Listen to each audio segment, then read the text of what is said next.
Science isn't so much a specific subject, it's rather a philosophy of thought. Science is really mankind's way of using the tools we have to help us solve the problems that we encounter. Science is a verb. It has to be hands-on. There's no comparison to doing a physical activity as opposed to a cognitive activity on paper. We can't expect our kids to be the next generation of engineers, doctors and nurses, meteorologists if we don't let them do some science. Science is just the way we look at the world. You can't look at the world without seeing something that has to do with science.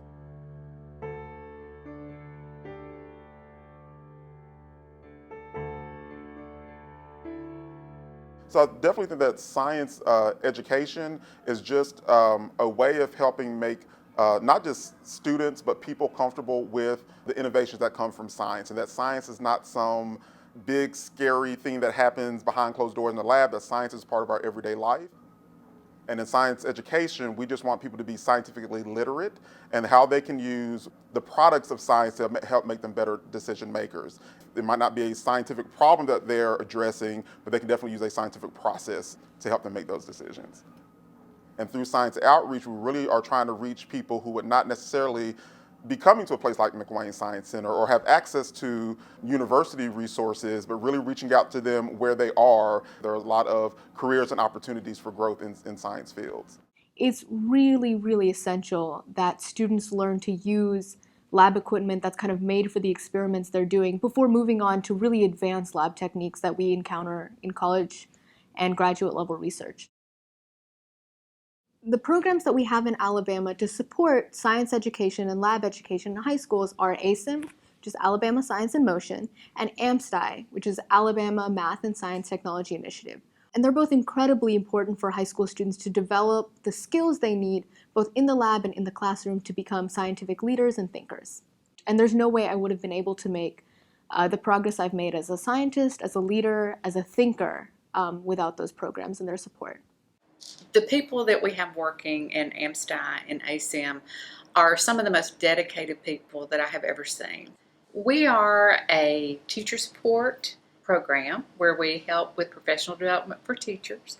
We also provide them materials, any kind of materials, chemicals, computers, any kind of technical equipment they need. We are really about equity for everyone. All over the state, every teacher who teaches science in high school has an opportunity to participate in Science in Motion. So they can use any of our equipment as long as they've been trained on it. I don't have room on my campus to store everything that I use from Science in Motion. I couldn't have a lab without them because Tallahassee is a rural community and we depend heavily on the labs. I went through a listing about how many I had done this year, and I would say I did over 40 so far with my AP chemistry class, and I'll have that many lined up with my pre-AP chemistry class as well. If you don't have that available to us, I can't do that much because I don't have all that equipment in my labs. Hello, my name is Nancy Caffey, and I've been teaching science for 30 years. My oldest daughter went my footsteps. She's teaching science at Claytopville High School. She teaches 10th grade, and ASIM has been a huge part of her. She's been teaching 2 years. ASIM brings labs out to her at Claytopville, and she called me and told me that she found out there was no more funding for ASIM, and she was really worried. She says, "Mom, what am I going to do in my classroom? How am I going to be able to function without that?" We were blindsided. We did not expect it this year at all. And so we're thinking really as a group, how do we retool ourselves? How do we restructure ourselves to make our program more efficient and to do more with what we have, to really do the job that we've been charged to do with improving science education in Alabama? We really need about $13 or $14 more million. I absolutely think that if these programs get cut or if funding is altered in some way, it will drastically impair our students' ability to kind of achieve success as soon as they start in college. It would just be disastrous. It would be dropping the lights out in Alabama. I mean, they would be that devastating because it does the education of teachers, which they don't get. But with AMSTI and such, we have a built-in feature of giving you more education that you're going to need that you're not going to get anyplace else. And so we're not just cutting out our program, it's beyond a program. We're cutting out all educational means that fuel the teachers today in Alabama at every level. That's scary. Well, let me tell you, a lot of our teachers depend on us for all of their materials. I'm talking about things like microscopes, chemicals to do basic chemical reactions with.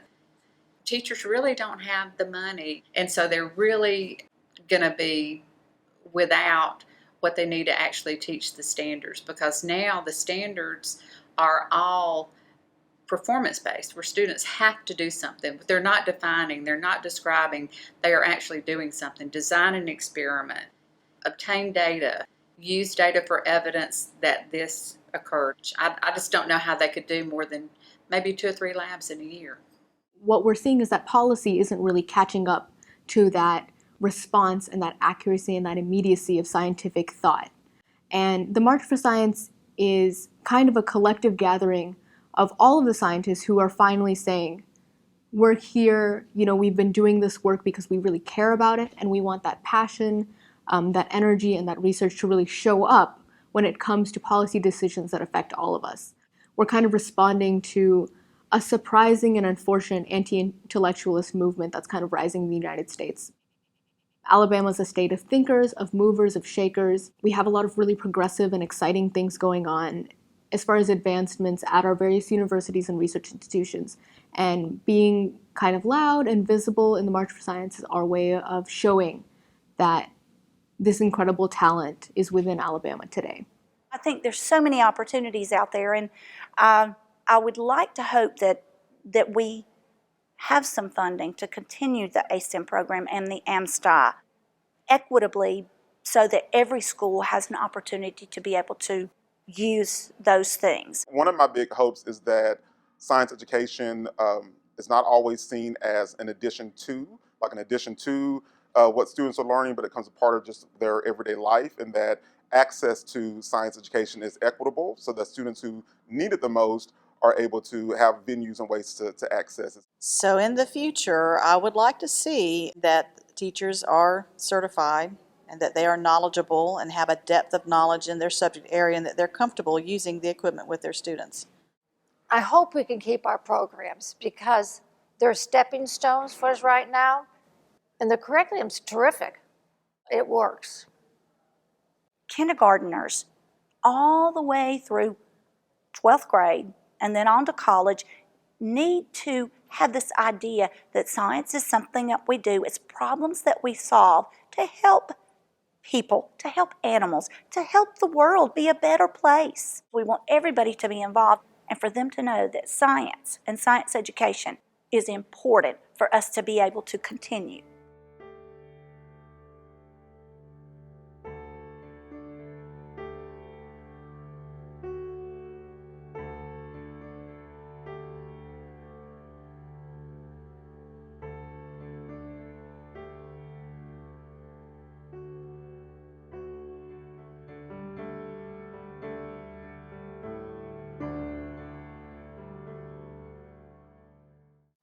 Viva Science!